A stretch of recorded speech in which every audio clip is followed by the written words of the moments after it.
Hi, I'm Melissa. And I'm Ammiel. We love video games and movies, and we love talking about them. So we are hosting a new podcast where every week we choose one video game and one movie to talk about. We will go through each click and flick from beginning to end and talk about what we like and don't like.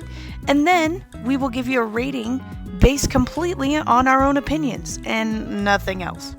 Ciao. Hey. Hello. Welcome Here back. we are again, clicking and flicking. Flicking and clicking. I'm so ready for today's episode. All the clicks, all the flicks. Yeah, today's episode I'm kind of excited for because it's kind of fun. It is. Well, I'm excited. It's a roller coaster. Yes, okay. Let's just get into it then. Okay. Our click of the week. And today's click is going to be on Mass Effect 1, the very first game of the trilogy. And this game... Exciting. I know. I was kind of sad that we didn't, decide to do the all three, but it would have been too much. That's a lot. It is. Even one is a massive game. So I want to say it came out in 2007. I was going to say 8, but I'm glad I checked. Okay. It came out in 2007 on Xbox 360, which is where I was introduced to it. It is an RPG space game, which, if RPGs are your thing, this is the game to play. Absolutely. The game does take place in the Milky Way in 2183, I believe. I don't know why I said it that way, but that's, Okay. So in this realm of the game, like I said, it's a space game. So it does take place in the Milky Way. You're introduced to Shepard, who can be a female character, can be non-binary character, I believe. I don't think they ever state any genders, but you can customize your character beyond belief. They just call him Shepard. That's it. Mm-hmm. You can play as any gender. Correct. You want to be. Yes. And if you progressive for 2007. Absolutely. And it was great because being an RPG like that, it's great. And the customizability, like, in the game is fantastic. Okay, so the game starts out with Shepard answering a distress call, basically. There's a ship called the Normandy that Captain Anderson is the captain of, who is basically, I want to say, I guess, in charge of Shepard, because he's a lieutenant under him. And they get this call, so they're intrigued to go back to Eden Prime, which Eden Prime is... Were they the ones who made the Reapers? No. Okay. Sorry, I don't get confused. No, you're okay. Okay, so Eden Prime is the one of the first human colonies to just inhabit an Earth-like system, I guess, because it is so far in the future. But they got the distress call that Eden Prime was attacked. That's what it was. And they got attacked. They couldn't explain what it was. It was just massive. This was a human colony in space? Yes. So humans, they don't like them very much in space. Is that right?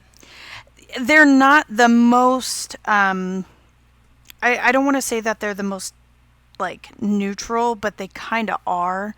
Because of all the different mass races. Like, the Citadel houses that council, and there's like 2 or 3 humans on that council already. So they're not They're kind of like in between. They're neutral. But the Reapers, when they come into play, they just want to eradicate all organic life. So this was just the main front of their attack to begin with. I see. I see. Yeah. So when Captain Anderson gets the call that Eden Prime was attacked, you start to get introduced to your sub characters, Caden and Ashley. Caden is a male. He's loyal. He's a biotic. He's a biotic specialist. So in the beginning, you kind of get to choose what you get to specialize in. So if you want to specialize in weaponry, more like spell casty kind of classes. But Caden's kind of that spell casty class, the healer.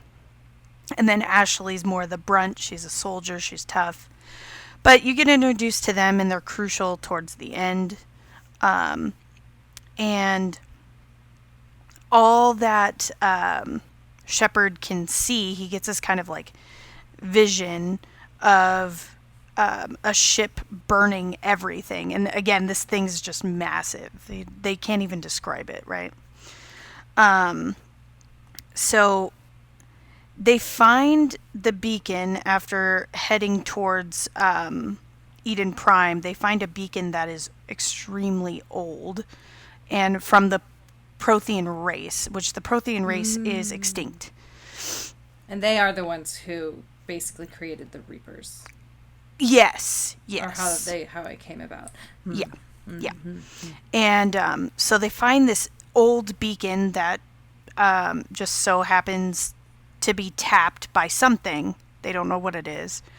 And when they find it, Ashley gets hit by the beacon.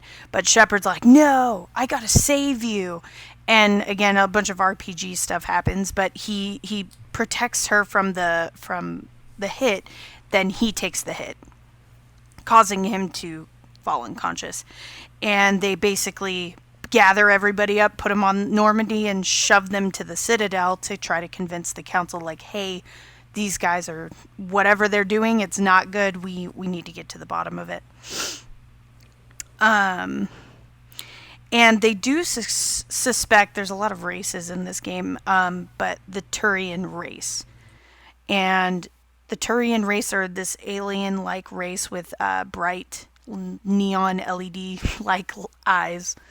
And they think they're the ones who attacked? Yep, they think they're the Turian race is responsible for the attack on Eden Prime. And it's the Citadel who thinks that, right? No. No, the Normandy group, so Captain Anderson, Shepard, Ashley, Caden, they all kind of come to that conclusion, and they go to the Citadel to say, hey, we think it's... They think it's them. Yep. So they're trying to convince this council that kind of has rule over the entire solar system that, hey, this race is causing an issue.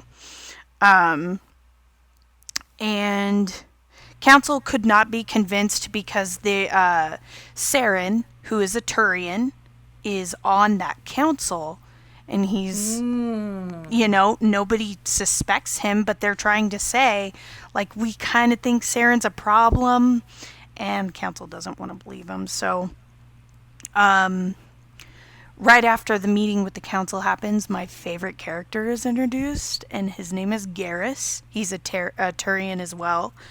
But he's this badass character that just, he's kind of like the moody, like, my race is a problem, but I know all the ins and outs, And you also get introduced to Rex, who's a Krogan, big, burly race that kind of look like hippopotamuses on steroids. They look big and huge. They've got really deep voices too. But he's a bounty hunter. And then you get introduced to Tally, who's oh gosh, I'm going to butcher this.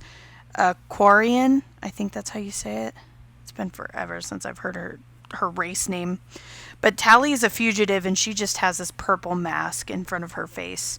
Very mysterious woman because she's a fugitive. And once you kind of gather a team of sorts of all kinds of different, classes and races, they all form together to try and find out if Saren's actually the one causing the problem. But Tally, because she's a fugitive, she reveals that Saren was trying to bring back sentient machines, cleansing organic life. Plot twist, Tally fucking knows everything. Ooh. Yeah. So What? she's like, besides Garrus, she's also like one of my favorite characters in the game. But they basically say, okay, the Reapers were a problem. The council was then notified, hey, Tally knows this information. Now we have a little bit of proof. And the council strips Saren of his position. They strip him of all of his, his Rankings. title. Yes, thank you. His title, his ranking, which sets him off, obviously. And Captain Anderson at that point is like, I'm too old for this. Maybe I should sit this one out, and gives him Normandy, the ship that he can use to travel the solar system with and go find Saren. And there's a lot of characters in this game. I'm sorry, bear with me. But Liara, the alien race Prothean expert, if you will, she's a very important character because she's the daughter of Benezia, and Benezia is Saren's top lieutenant. Yeah, there's a lot of characters. I'm sorry. It's intricate. It is very intricate, hence the RPG status of it. But basically, when you get introduced to Liara, you kind of swoon over her a little bit. There's alien sex that happens. It's amazing. 10 out of 10 recommend swooning Liara for sure. I will say that this game has always been known in my head for the amazing love scenes. Right? Right? Oh my gosh. So many. So many. So many to choose from, all types. Absolutely. And you know No what? discrimination. No discrimination. I don't know, though. I'm not sure how because I haven't tried. I've always played a female in the game. So I'm not sure if you could swoon Garrus if you were technically a male in the game, but I don't know. I have seen videos. You have? Yes. Yes, Oh, ma'am. God. They are Revolutionary. beautiful. Lovely. I love those scenes. Like I said, Garrus, yes. 100%. So. Ready? So, after the lovely intercourse that you can have with Liara, Ashley, Caden, Garrus, I don't know if you can swoon Rex. The beautiful characters of... Yes. You start to get back to the realization of the mission, finding Saren. Saren did rally up Benezia. He basically said, hey, we've got to do the thing. You're coming with me. And she's obedient by all means. And they go to a planet that is completely inhabited by Rachni. So, insect race, if you will. Yeah. And Saren got the info and of the Rachni and ended up being able to control Benezia. He could control her actions, her mind, basically. And the worst part of the game is that Liara had to watch her mother die in her arms because she wouldn't back down to the group, to the team. Shepard tried to reason with her, but he couldn't because she was taken control of, which is heartbreaking. That's so devastating. I know. And for Liara to be the character that she is and lose her mother that way, it's so dynamic and it gives so much meat to the story. It's crazy. But in that midst of the terrible situation, Shepard does convince the Rachni to leave. They leave with their queen and they GTFO. Luckily, I don't know why this race was so easily swayed, but here we are. Then Saren. This is the race of like insect Yeah. things that are controlled, right? Yep. Because he gets the info of the Rachni, and that's how he got control over Benezia. And so he, the like queen of the Rachni, or like the mother, whatever. Yeah. You can either choose to save her. I don't recall that decision, but I'm sure it's in there. I didn't know. If you choose to save her, she comes back in the third game. That's right, because she fights you on it. She's like, well, I don't have to leave. That's right. And if you don't save her, then she doesn't come back in the game. But if you do save her and she comes back in the game and you have to end up fighting another battle with her kids again. Oh, God. Yeah. But then at the end, she'll come back and help you. So you get a little bit of extra help at the end of the third game. Yeah. If you go through this other battle and if you decide to save her in the first game. Yeah. So that was kind of crazy to me hearing that, thinking about, oh, in 2007 they planned this, and then you can move your saved files from that game to, I'm like, so what if you only buy Mass Effect 3? Yeah. Then you just get default settings of like whatever. Exactly. And because it had been so long since the first game to the release of the third, they did make it so that in the beginning of the game you have the option to check, okay, I don't want to give anything away, but this person dies and then I saved this person. You get the options to click. Oh, okay. Luckily. But yeah, who would have thought that a game in 2007 and then the release of 3 almost 10 years later, like, would have an effect. It didn't even come up in the sequel. I know. It's wild. I love this game series. It's amazing. But yes, thank you for pointing that out. No, thank you, because I kind of skipped over those decisions until the end. Because the biggest one at the end is like the crazy part. But so like I said, Saren realized his time was up with the Rachni, so he goes to the Krogan race, which is Rex's race. Now, the Krogans have had a disease infecting their entire race, which is called genophage, and it prevents them from being able to breed.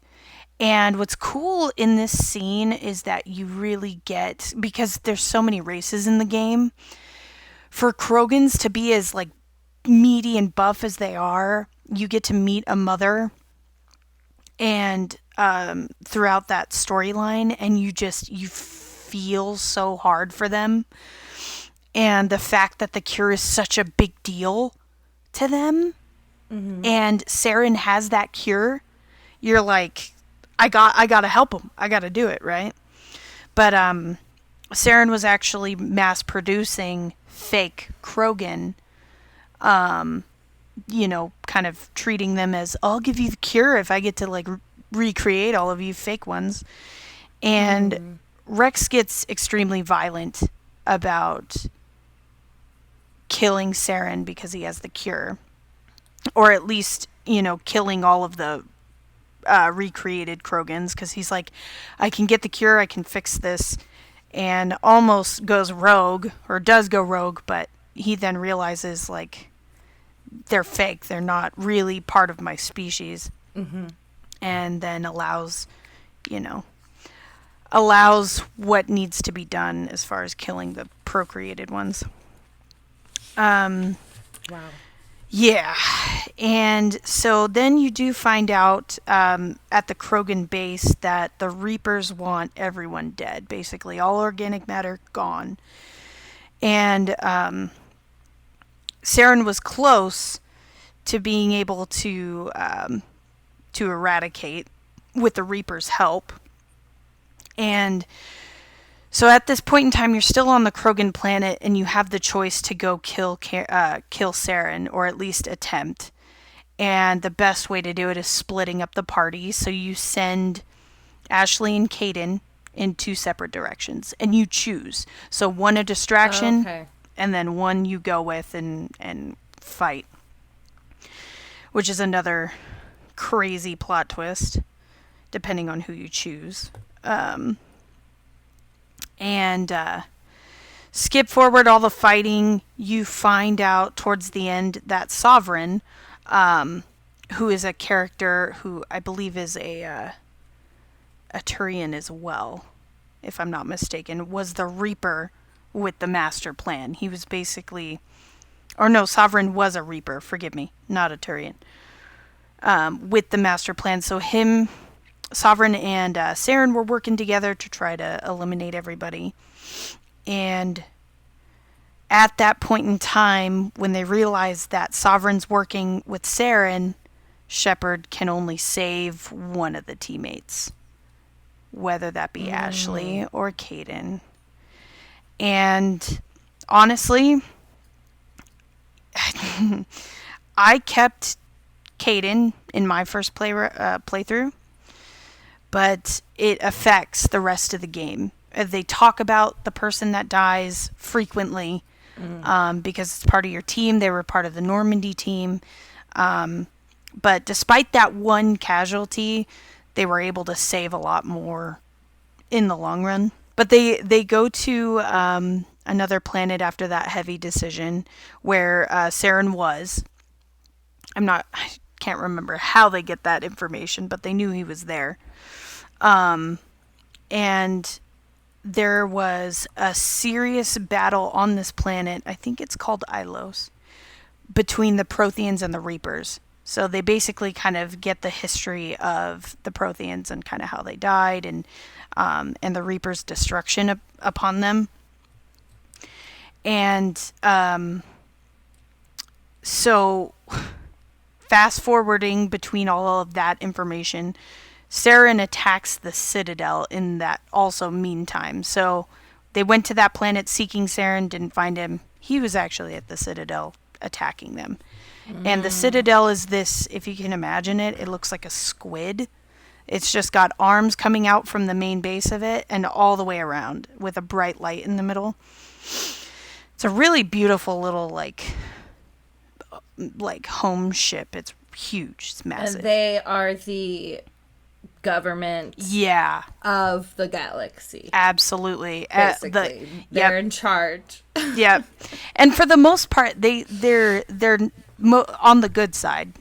Obviously, they're not swayed one way or the other. They're very neutral, but also lawfully good. Yeah. And while they're heading to the Citadel because of the attack signal that they got, Shepard, when they get there, he kills Saren. And basically, there was mass destruction on the Citadel. There was a lot done because Saren had his army of Reapers that were coming just to destroy the Citadel. And once all of that settled its way down, the Council ultimately decides at that point that Shepard is worthy enough to be a human on the Council, which is a big deal. And then Anderson and another character that was up for run for the Council, named Udina, were kind of neck and neck. So they were saying who should be on the Council next, Anderson or Udina. And that's a choice. You get to make that choice. Oh. Okay. Mm-hmm. And Udina is one that talks about Saren not being a problem in the first place. And Anderson is the one that gave you the ship. Mm-hmm. So honestly, I was completely swayed to take Anderson's side anyway. But again, I would be swayed to take Anderson's side because he's voiced by Keith David, who Who's that? I feel so bad for not knowing who that is. He's in a lot of things from like I want to say like 80s, 90s. Oh, okay. Really? Like he was in The Thing. Nuh-uh. Yeah, but he was also the voice of Dr. Facilier in The Princess and the Frog. I didn't know that. And then my favorite thing is that he narrated the Pillows and Blankets episode of Community. Oh my gosh. Where Troy and Abed are making like a pillow fort and a blanket fort, and they end up like fighting, and and then he's also in season 6 of Community as like a member of the cast. He's in like almost all the episodes. Oh my gosh. Yeah, immediately swayed. Yeah, he plays Elroy, who is an inventor who ends up becoming part of the school and helping them with like technical stuff. Yes. I'm gonna look him up. So every time I hear his voice, because I'm such a Community yeah, every time I hear his voice in like any Mass Effect, I'm all that's him. I know there's Community. A lot of famous actors in or voice actors in that game. It's insane. Seth Green. Yes, Seth Green, who I've loved since I was a kid. Yeah, same. I can appreciate Seth Green a lot. I remember hearing his voice and being like, oh, I know that guy. Yeah. But I was young. Chris Griffin? Yeah. Yeah, because I think he's like a side mechanic pilot in the game. That's funny. But anyway, you make that decision between Anderson and Udina, which affects the rest of the game, obviously. And all kind of goes back to shit. They take their ship, and they know the Reapers are out there, so it's obviously an open-ended decision game. So Shepard's next mission, even though he wasn't really assigned to it, was to go find the Reapers and find the base of it. Mm-hmm.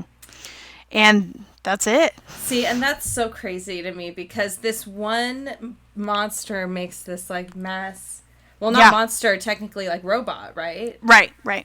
Yikes. Yep. And it's such an aesthetically beautiful game. The customization, the RPG aspect, it's so good. It's long, but it's good. Ugh. But that was pretty much it. Okay. This is the first click that I'm going to give a 10 out of 10. Because yeah. That's the standard I have for games is Mass Effect for sure. Okay, because girl. It's good, man. What would you give it? I honestly never played it because I never had Xbox. Right. So all I got to do was listen to people talk about it, which I've heard for years, watching my friends play it. Mm-hmm. My roommate played it for such a long time. So that's why I've watched a lot of the scenes. Mm-hmm. I think that it's I don't get to give it a rating, honestly. Because you haven't experienced it? Is that why? Right, because I haven't played it, but I will say that it's definitely made a cultural impact. Yeah. In such a way that even I can, like, appreciate. Even I know a lot about it, even though I've never played it, you know? Yeah. It's a revolutionary game, by all means. So, I would say 10 out of 10. Okay. I accept. Cool. All right. Let's do the flick. Oh my gosh. I'm nervous. Kind of excited. I don't really want to go. Okay, so for the flick, I don't necessarily want to go like scene by scene like we've done before. Okay. Because that takes such a long time, especially for a movie where we're trying to get a lot, and then we're talking about the scenes and how we felt about them. Mm-hmm. So I just kind of want to give a synopsis of it, and then I want to talk about how it made me feel. Okay. Okay. And I have some feels too. I also want to say that we never really explicitly have given like spoiler warnings, but it should like go without saying that we're going to be talking about the details and stuff. So spoiler. Okay, so today's flick was Space Sweepers. It came out in 2021, this year. Oh wow, yeah. And okay, so here's what was impressive to me is that movies typically are made on a budget anywhere like low budget films are made on a budget between like 100 million, 150 million. That's a low budget. It's like a low budget film, right?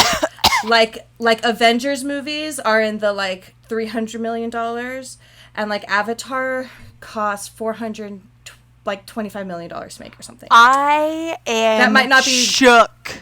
Yeah, that might not be the exact number for Avatar, but it's in that ballpark for sure. So here's what's so impressive about Space Sweepers. The first thing that I was like, no way, is that they made it with like $24 million. Wait, let me double check that. I'm glad you touched on this because I felt the same way, and it held its own, that is for sure. Okay, so I'm sorry. In US dollars it would convert to 21.2 million. Wow. So compared to this is like ridiculously low budget film. Wow. And it was just the whole time before I even knew the budget, as I was watching it, I was like, wow, this is really visually stunning. This is great. This is gorgeous. There was detail in spots you wouldn't even assume. The special effects and the action scenes were all exciting. Oh my gosh. It was absolutely so good. The only gripe I had was like there was a shot of clothing that looked like they went to a wardrobe real quick and just put something on, and it was kind of slapped together. But that, and there was a bloody scene that there was no blood in. That's true. Yeah. I do remember that. But that was it. That was it. And I feel like that I'm kind of glad they didn't have blood in that scene. Because, spoiler, it was when they were shooting, like, all the people, and... Yeah. A lot of innocent people. And with as many, like, the machine guns, so these robots are just killing this team of, like, environmentalists, basically, who are trying to save, like, the real Earth.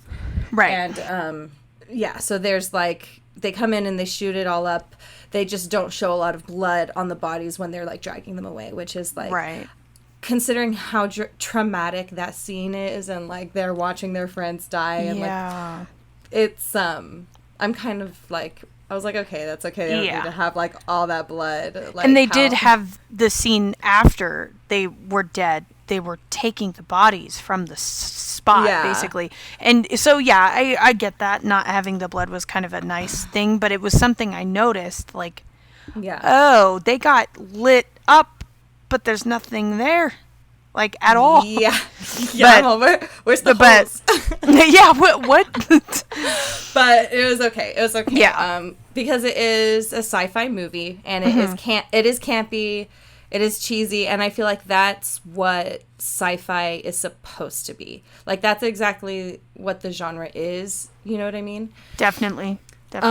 So this movie is set in 2092, and basically the Earth is like not doing well. It's not doing good. It is not doing good. The forest is gone. Yeah.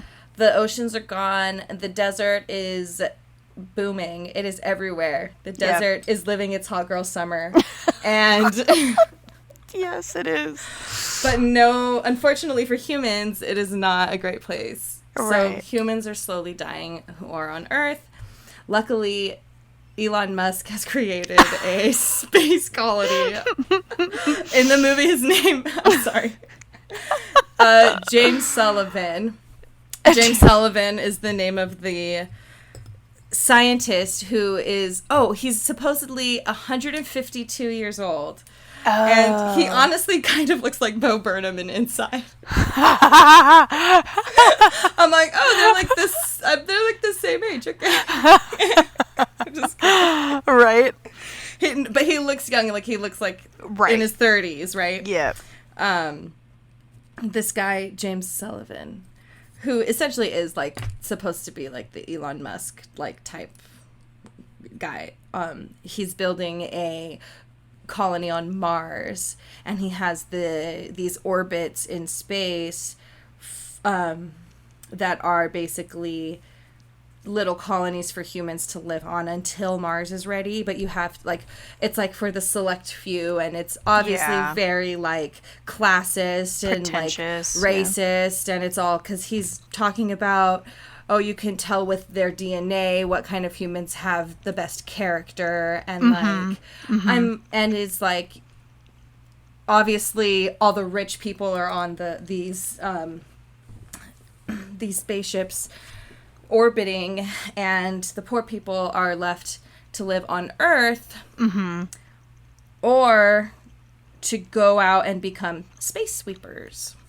And so space sweepers basically, because it's like the military, right, and they're just cleaning. It's kind of like the Coast Guard. I'm just kidding. They don't really fight, actually. They're just cleaners. They're like the janitors of space. And it is risking your life, basically. So you have to like go on these missions, collecting space junk that's basically flying millions of miles an hour through space. And if like you have to be skilled space sweeper in order to collect them, or else these space junk pieces could potentially crash into you and kill you. That's why it's so threatening. And these space sweepers that we follow in the movie are main characters, and I hope so Captain Zhang is the girl on the crew. And she is super fierce. She's super badass. Does not take anyone's shit. She's definitely like the Ashley Spinelli, the Buttercup, the every like tough girl kind of trope that you can think of. I just gave two cartoon characters instead of any sci-fi examples, but there you go. The Ashley of them, yeah. And Tiger Park, who is, he's like same kind of, he's like doesn't give a shit kind of character, like whatever, kind of like, he's still cool but not like as angsty angry as Captain Zhang. And then the main character is Teo, and he was in the military, like in the actual space military. And then he was part of this like rebel team that was trying to take down James Sullivan. And he ends up being stripped of his like titles and everything, his citizenship, and he loses his job. But okay, so one of his jobs was, and this is a main part, one of his jobs was like killing immigrants that were trying to like basically get in.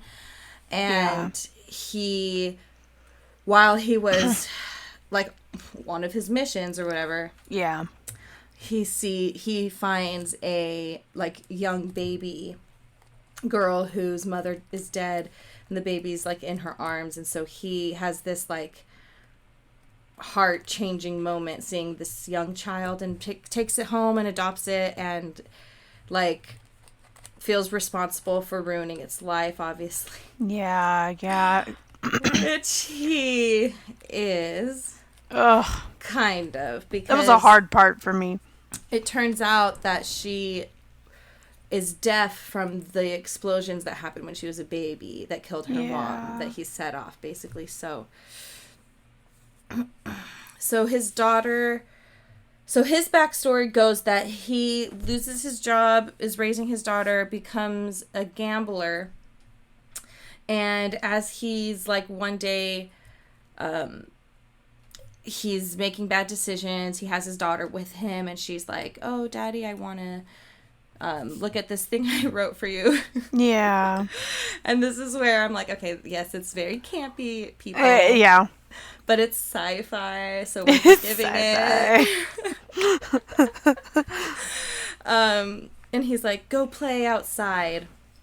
And so she leaves the little room, and it turns out that then there's like an attack, and all the rooms get sealed off and shipped away because they're in space.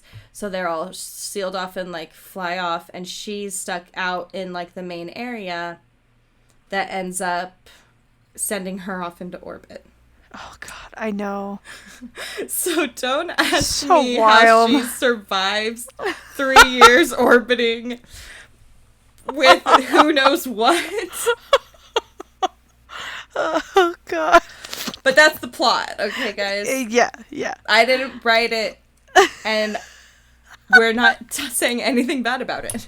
No, we are not. It's we a loved question. It. Yeah. So that's his plot line. So his whole thing is, so basically in order to save her from orbit, this company can go out and like pull her in, but it'll cost him like $1 billion. Currency is a big deal for them. Doing odd jobs, trading, doing all kinds of stuff just to get a buck, to help with this. Yeah. It's very much a barter, trade and barter type underground type of thing. Like society at this point, because everyone is so poor and so in debt, and it's basically space junk. Space trash is like a form of currency now. Yeah. So these are the three. So his goal is to try to raise enough money to get his daughter back. Mm-hmm. And then these three are going through space, sweeping it up, and they come across a bomb, quote unquote bomb, that, spoiler,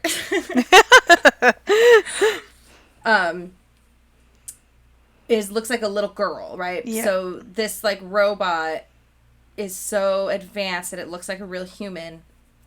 And it's this little girl, and they UTS, which is the company. It's the company that James Sullivan owns. Founded, whatever. They're basically saying, "Oh, this bomb is set to go off. We're looking for it. Blah blah. We're gonna." So they're looking for it, and the space sweepers find it, and so I just kind of want to. I feel like, so it turns out that she's not a bomb. But she's lying about it. Special, yeah. So what it turns out is that this little girl that they have with them, they obviously all grow a very tight bond with her. She's like, starts calling them uncles, and they're like, "Oh my gosh, like what the heck, like now we want to protect her, like we don't want to sell her, we want to protect her because they're obviously going to do something terrible with her." So they decide to start protecting her, and then on the way they find out like the truth, which is that she is the daughter of one of the main scientists for UTS, and she was born with this like horrible disease that she was gonna definitely die. And he found the only cure was to inject her with nanobots. Yeah. Yep. Which is like, they're not in the vaccine, I swear. This is a sci-fi movie. It did come out in 21, so.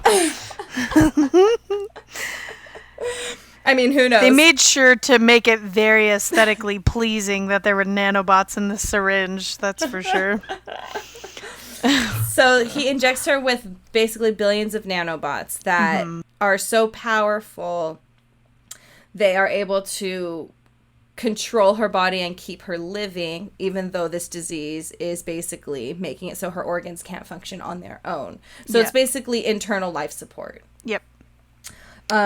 However, the nanobots get to her brain, and she becomes so powerful using the nanobots that she's able to make life grow out of basically nothing. So the way the nanobots were able to keep her life going, she can now use that and control Project it.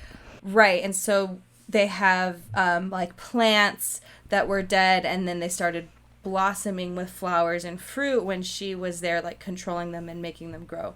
Right. And so they realize, oh, she's the only hope for Earth to get better.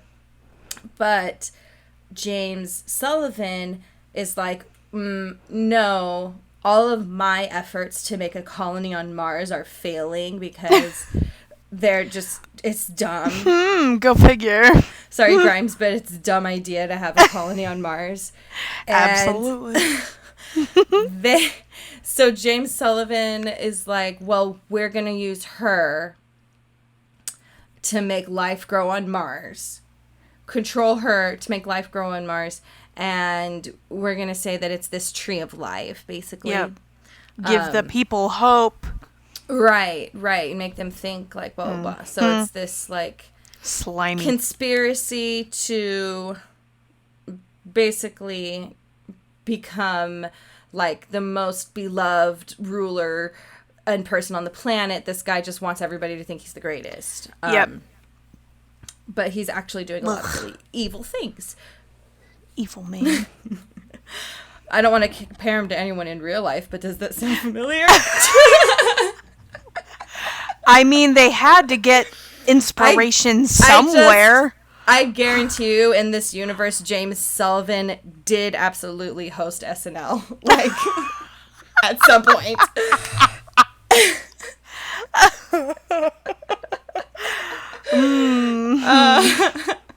So, anyways, so they end up finding her dad on this team of environmentalists, and this is the part that's so sad that we were talking about earlier, where now the robots find them and they come in and they kill the whole team. They kill her dad, and they take her and they take her back. And now there really is a bomb. Yeah. But they steal it. They steal it from the core of the baddies, basically. Yeah. I want to kind of skip closer to the end so that we can wrap it up and then just talk about the movie as a whole. So Sullivan has this plan to explode the space station. Yeah. Some people would say blow up.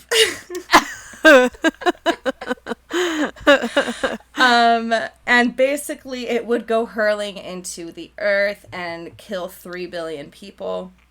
Yep. Master plan.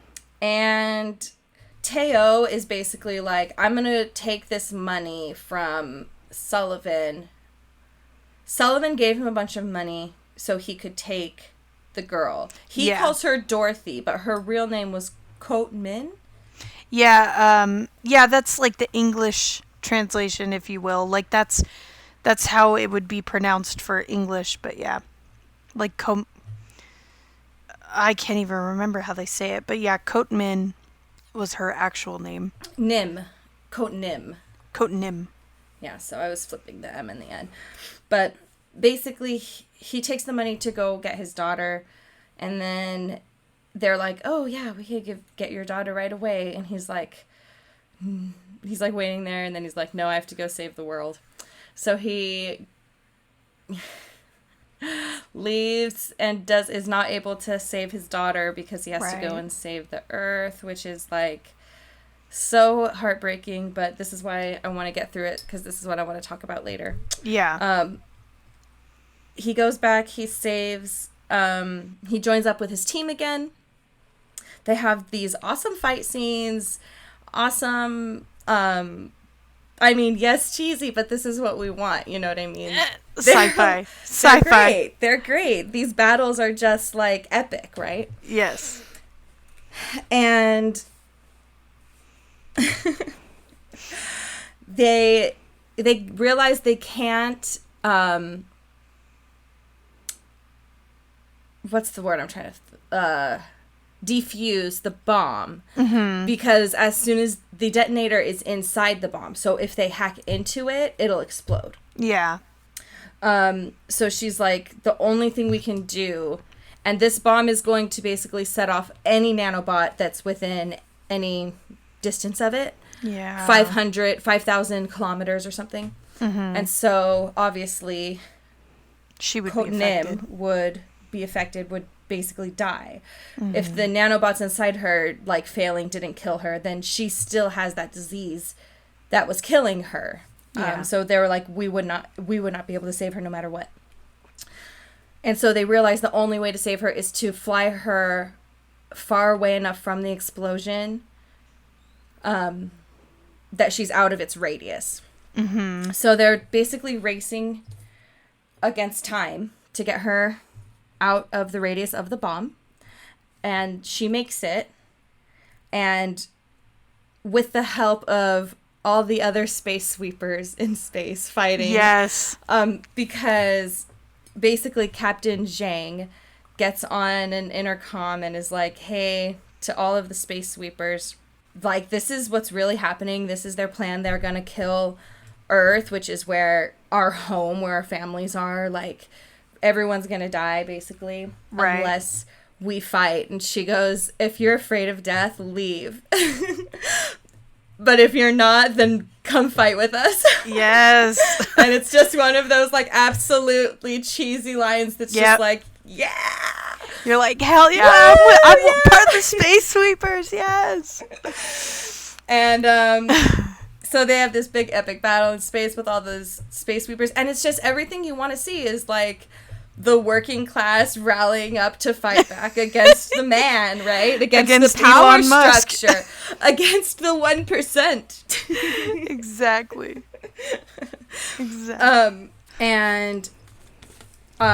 Oops. Sorry. That's okay. Knocked over my drink. So they get Coatnim out in time, and she then is able to help pull the team out of the way of the explosion. Yeah. Because she was far away enough, and she is still powerful enough to control it, because she basically is like a god.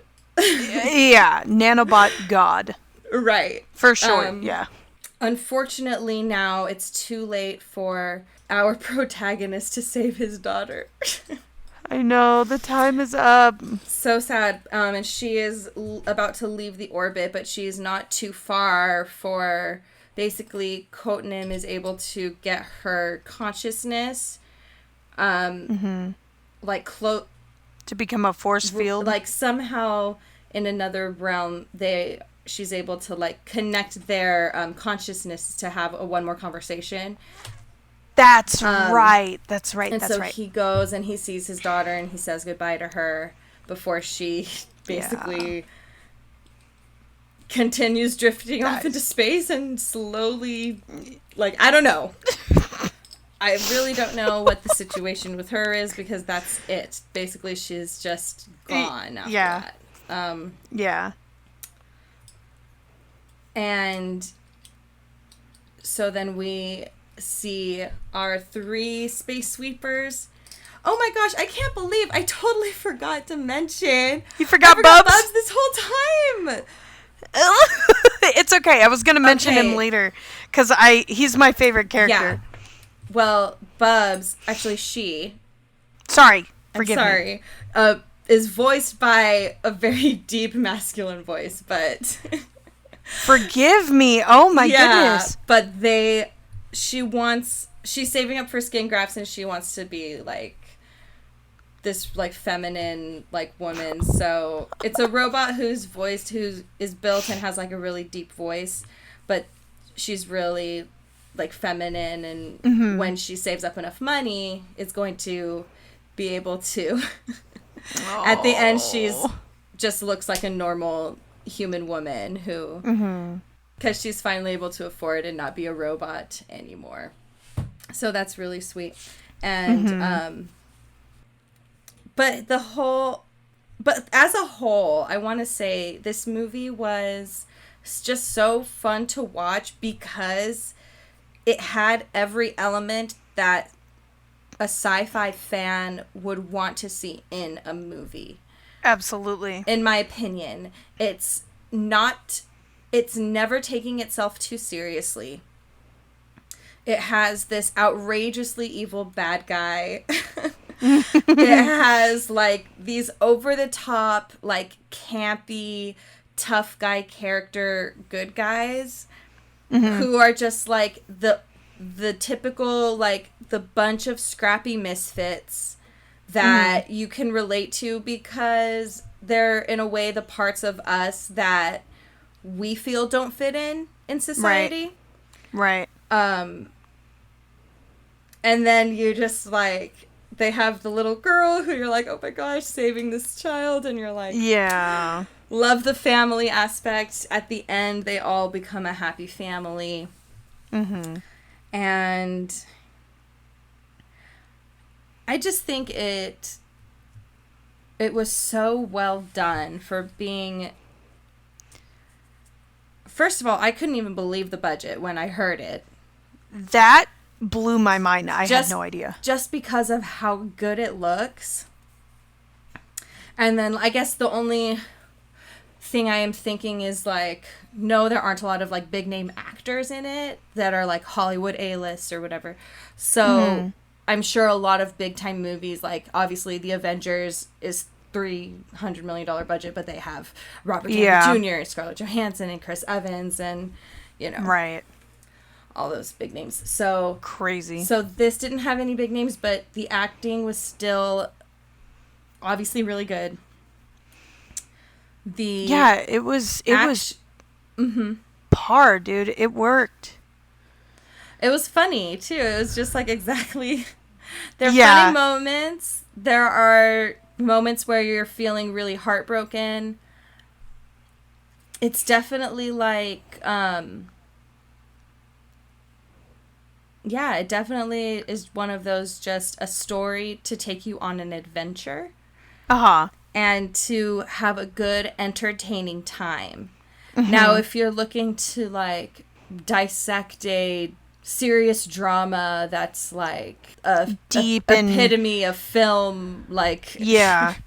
Excellence or whatever, you know? Right, like, you're gonna have a lot to critique about this film because some of the writing is cheesy, some of the plot points are cheesy, they're kind of, like... written in to really easily move the story along instead of actually thinking that would make sense. Right. But even, you know, there are some films that do that leave a hole that you're sitting there thinking like, what? Yeah. How? But this one, you know, you kind of write it off. Yeah. Because you're like, oh yeah, like, okay, floating in space for 3 years, like, because they really do take the attention away from it pretty well, in my opinion. It was a fleeting concept, and then they would move on to the rest of the story. We don't need to answer that. Right. You don't need to know that. If there were any like questions about logic that came up, they're all, we don't need to answer that. What we need to answer is how we're going to get to the end of this movie. Exactly. There's another thing about the bad guy, James Sullivan's character, where there's something going on with his like body. He has something growing like on his neck throughout the movie, and that honestly never is explained. It doesn't get explained, and they get numerous shots of it. Too. Like getting bigger and bigger. So you feel like this is leading up to something. Yeah, you'd be wrong. You'd be wrong. I feel like that's maybe just one of those fun things that they threw in. He is 152 years old, so maybe I'm judging. Who knows? The mind is, it's left to wander. So the point that I really want to bring up before we wrap it up with this movie, I'm gonna give it. No, I'm not gonna click it yet. I'm not gonna flick it yet. I'm going to. Okay. I'm gonna say this last point. Him deciding to sacrifice his daughter to save all of Earth, the 3 billion lives on Earth, and his team and all of that. I definitely, as I was watching it, was like, how do I feel about this? Yeah. Like, that's so sad and so hard. But then I tugged. had flashbacks to our conversations of The Last of Us and how Joel did not sacrifice his daughter and actually cost humanity everything exactly to save one life. And I'm thinking, like, wow, that I really thought was selfish. Yeah. The only difference is that in The Last of Us, she knew the cost and was willing to give up her life to save humanity. Correct. And he still lied to her. Yep.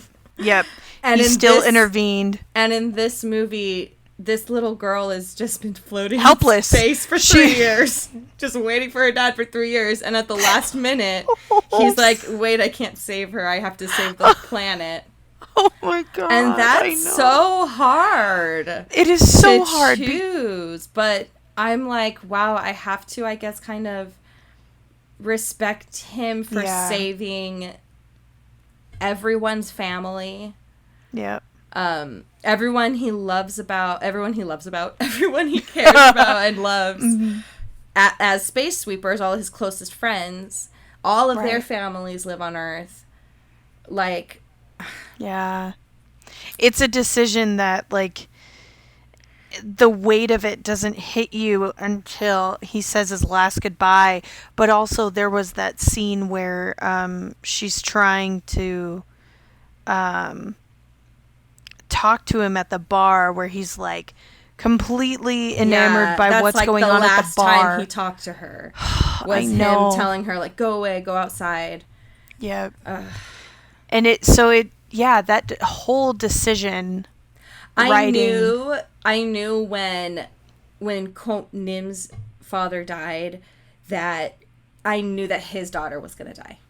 Really? I kind of knew that, because I was like, okay, so they're gonna be each other's, like, replacements, basically. Because there's no way that those two girls are going to be, like, sisters. You know what I mean? Like, right. That would cause... Right. I'm like, they would definitely have to, like, write in way more in order for these two characters to, like, then meet, right? That makes a lot of sense. Yeah, I get that.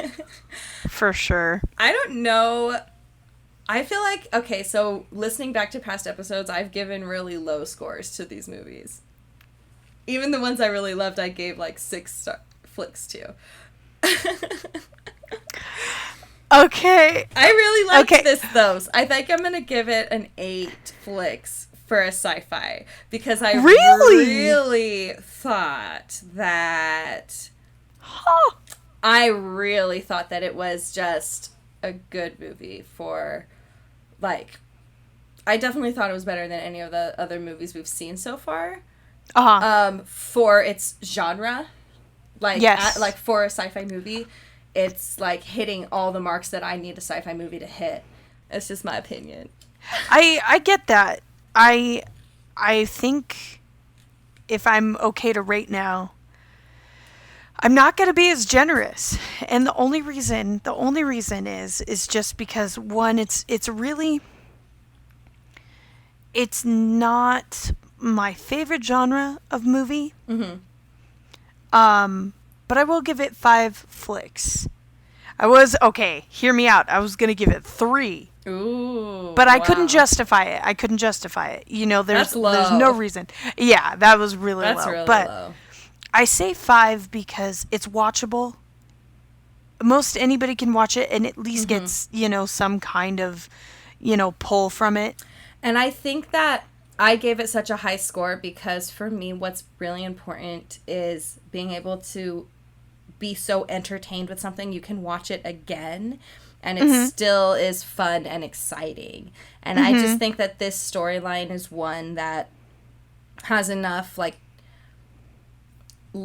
comic relief parts, it has enough action, it has enough like heart throbbing parts where you're just like kind of on this ride that's out of this world. So I don't need to justify giving it a high score.